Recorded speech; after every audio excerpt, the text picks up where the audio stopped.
Assalamualaikum and a very good afternoon or evening. I bid to Dr. Maizatuliza and also to my fellow classmates. My name is Nurdiana Shazana binti Aino Azmil. I'm from Group 18 and today my group mates and I, we are going to present about our third assignment.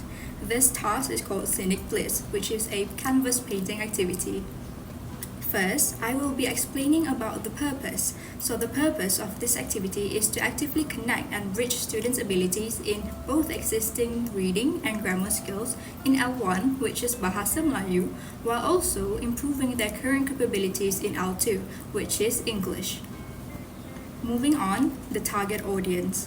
My groupmates and I, we all have agreed that this activity is suitable to be carried out by Form 3 students with an A1 and A2 level of English proficiency.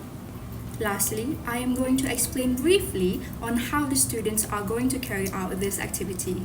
Students are required to paint a picture according to the numbers on the canvas. In order to unlock the paints, students have to answer 10 grammar questions in Bahasa Melayu, while the answers should be answered in English. For further explanation, my groupmates will explain it a bit more in the steps. That is all from me. Thank you. Hi, Assalamualaikum and greetings everyone.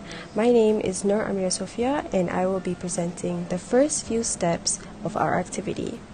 So, for the first step of our activity, the students in class are required to be divided into groups of 5 to carry out this activity. Next, in step 2, each group that was formed will be given a canvas with a set of paint colors and paint brushes.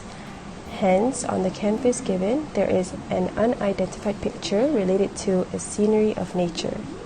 As you can see in the slide, there is an example of the items that the students will receive, such as the canvas with numbers on it, the set of paint colors, and also the paint brushes. Moving on to the third step, students are briefed by the teacher to paint the picture on the canvas by answering the questions that are asked in Bahasa Melayu, also known as the L1, correctly.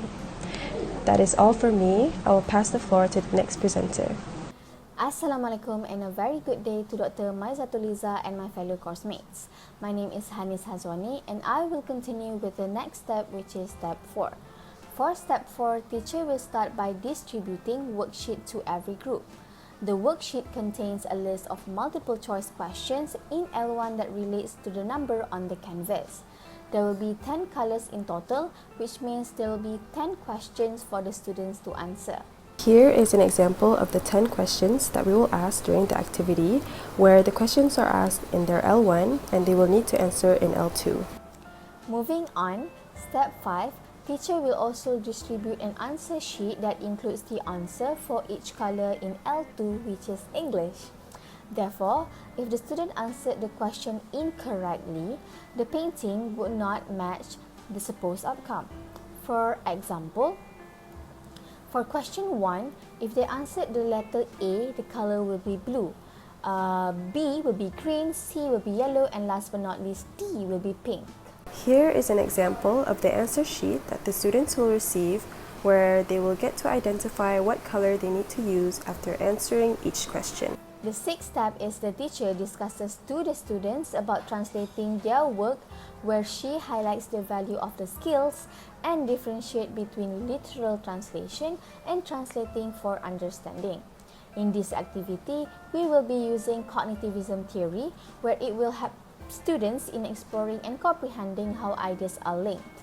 This theory will also help develop students' schemata by using visualization to help students understand and remember better. I think that's all from me. The next slides will be presented by Shamil. Thank you. Assalamualaikum and hi, my name is Ali Shamil and I will be presenting about the last step and also the rationale.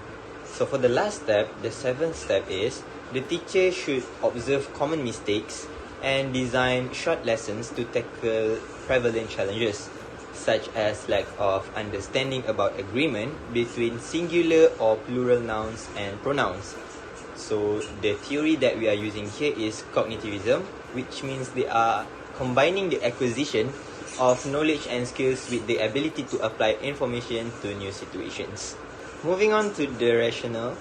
So by infusing this activity into the learning process, the primary emphasis remains on translation from their L1, which is Bahasa, to English, with the goal of making this aspect of language learning more enjoyable.